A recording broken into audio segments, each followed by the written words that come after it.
سلامن ጥዕናን ንኹልኹም ተኸታተልተይ ይኹን እንዳበልኩ ናብ ናይ ለማዓንቲ መደበይ ከኣትው ኣብ ናይ ለማዓንቲ መደበይ ደቂ ኣንስትዮ ኣብ እዋን ጾታዊ ርክብ ትሰርሕኦ ንደቂ ተባዕትዮ ዘማረሩ 5 ጌጋታት ክንርኢና እዘን ጌጋታት ኣብ ናይ ጾታዊ ርክብ ህይወትክን ጎናዊ ሰዓቤን ዘለወን ሓደገኛ ጌጋታት እየን እስካብ ናይ መደበይ ፍጻመ ሓቢርኩምኒ ጽንሑ ነዚ ቻነል ሓደሽቲ ዝኾንኩም ሰብስክራይብ ብምግባርን ናይ ደውል ምልክት ብምንካዕ ክተተባብዑናን ዝተፈላለዩ ናይ ጥዕና ናይ ጾታዊ ርክብ ከምኡውን ናይ ሓዳር ህይወት ኢንፎርሜሽን ትረኽብሉ ቻነል ስድራ ንኽትኮኑ ብኽብሪ ሓትት መደብና ናብ ብዙሓት በፂሑ ንኽመሃሩሉ ላይክ ጌርኩም ጀምርዎ ስድራ ንዝኾንኩም እንዳመስገንኩ ናብ መደበይ ክምለስ እቲ ቀዳማይ ጌጋኽን እንታይ እዩ ናይ ጾታዊ ርክብ ስምዒትክን ክልዓል እንከሎ ናፃን ግልጽን ኮይንክን ዘይምዝራብክንን ወይ ከዓ ካብኣቶም እስካብ ዝመጽእ ምጽባይክን እዩ ኣብዝሓ ግዜ ናይ ጾታዊ ርክብ ስምዒቶም ኩልሻዕ ንሳቶም ምዝራቦም እንዳማረሮም ይኸይድ እዩ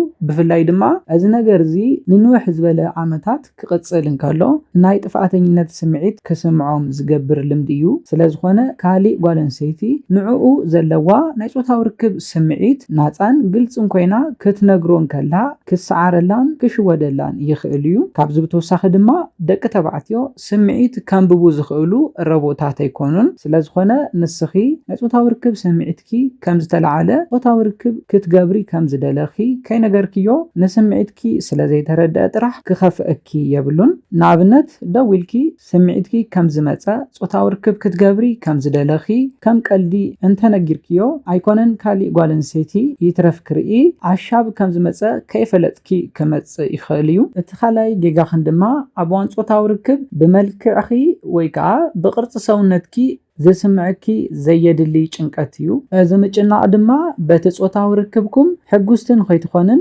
ናፃ ኮይንኪ ንዕኡ ክትሕጉሲ ንኸይትኽእሊ ዝገብረክ እዩ ክትፈልጥኦ ዘለክን ናይ ማንም ሰብ መልክዕን ቅርፂ ሰውነትን ፐርፌክት ዝበሃል ከም ዘይኮነ እዩ ስለዝኾነ ኣብ እዋን ጾታዊ ርክብ ብዛዕባ መልክዕኺ ቅርፂ ሰውነትኪ ተሓስብሉ ግዜ ኣይኮነን መጽናዕትታት ከም ዝሕብርዎ ንጾታዊ ርክብ ኣዕጋባይ ካብ ዝገብሩ ነገራት ቀዳማይ ድሌት እንትኾን እቲ ካልኣይ ድማ ኣብ እዋን ጾታዊ ርክብ ትገብርዎ ምንቅስቓሳት እዩ እቲ ሳልሳይ ኣጠማምታኺ እቲ ራብዓይ ድማ ኣተነፋፍሳኽን ተውፅዮ ድምፅን ንጾታዊ ርክብኩም ኣዕጋባይ ዝኸብሩ ነገራት እዮም ስለዝኾነ ካብዚ ብዝተፈለየ መንገዲ ካሊእ ጭንቀት ኣብ ገጽኪ ዘንብብ እንተኾይኑ ብሉፅ ጾታዊ ርክብ ንኸይትሕልፉ ዝገብረኩም እዩ ናትኪ ምጭናቕ ንናቱ ስምዒት ክቐትል ዝኽእል ሓደገኛ ነገር እዩ ስለዝኾነ ኣብ እዋን ጾታዊ ርክብ ብዛዕባ ካሊእ ነገር ክትጭነቕ የብልክን ኣብ ገጽኪ ምንም ዓይነት ጭንቀት ከንብብ የብሉን እቲ ሳልሳይ ጌጋኽን ድማ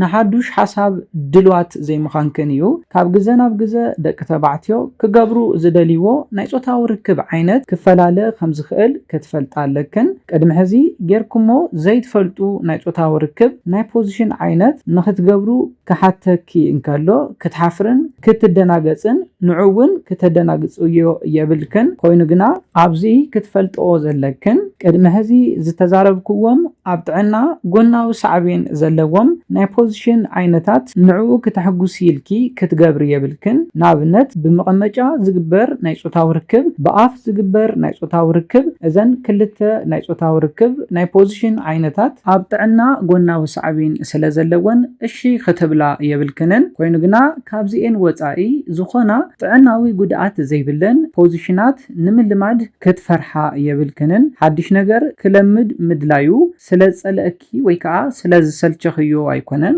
ኮይኑ ግና ነዚ ፖዚሽን ንምምካርን ከም ድሌቱ ክትህቦ ናብ ትኽእል ጓል ኣንስተይቲ ንኽኸይድ ክገብሮ ስለ ዝኽእል እዩ እንተኽኢልክን ሓድሽቲ ሓሳባት ክተምፃ ክትክእል ኣለክን ኮይኑ ግና ተዘይተኻኢሉ ድማ ንሳቶም ዘምፅዎ ሓድሽቲ ሓሳባት ንምቕባልን ንምልማድን ዘይምፍራሕ ኣገዳሲ ነገር እዩ እቲ ራብዓይ ንሪኦ ኣብ እዋን ጾታዊ ርክብ ትሰርሕኦ ጌጋ ድማ እንታይ እዩ ዘይምውራይን ምንም ዓይነት ድምፂ ዘይምስማዕኽን እዩ እዚ ነገር እዚ ቀሊል ክመስል ይኽእል እዩ ኮይኑ ግና ኣብ ናይ ደቂ ተባዕትዮ ስነ ልቦና ልዑል ዝኾነ ተጽዕኖ ዘለዎ ነገር እዩ ቅድሚ ሕዚ ከም ዝሓበርክዎ ንደቂ ተባዕትዮ ዘለዎም ዓቕምን ክእለትን ኣብ እዋን ጾታዊ ርክብ እንተነጊርክንኦም ብሉፅ እዩ ብናቱ ናይ ጾታዊ ርክብ ዓቕምን ክእለትን ከም ዝተሓጎስኪ ክትነግሩ كتنغريو يدليو حقوستي خمزخونكي دمس انداسمعخي كوني خيل ويكا بزربا كتردئيو ختكئل لكي كوينو جنا حقوستي كايخونكي اندامسالك جنا كتنغريو يابلكن بانصارو جنا ابوان صوتاو ركب كغبرلكي تدليو زغبرو جيغاتات ناصان ግልጽን ኮይንክን ክትሕብራሎ መለክን እቲ ሓምሻይን ናይ መወዳእታን